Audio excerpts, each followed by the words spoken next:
Hey there, future accountants! Today, I'm breaking down one of the fundamental building blocks of accounting debits and credits. Let's dive right in. So what are debits and credits? Simply put, every accounting transaction has two sides, debits and credits. Think of them as the yin and yang of your accounting world. Debits are recorded on the left side of your ledger, and credits are on the right. Here's the kicker.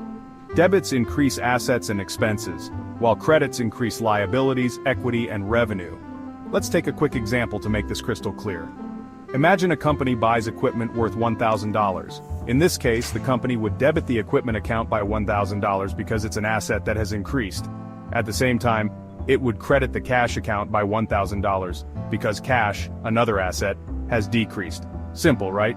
But wait, there's more. Let's talk about accrued expenses. These are expenses that have been incurred but not yet paid or recorded. Picture this. The company owes $500 for electricity used in the month but hasn't paid the bill yet. This $500 becomes an accrued expense. You'd record it by debiting the expense account and crediting the accrued expenses account, which is a liability. To recap, debits increase assets and expenses. Credits increase liabilities, equity, and revenue. And don't forget about those accrued expenses. They're sneaky, but important.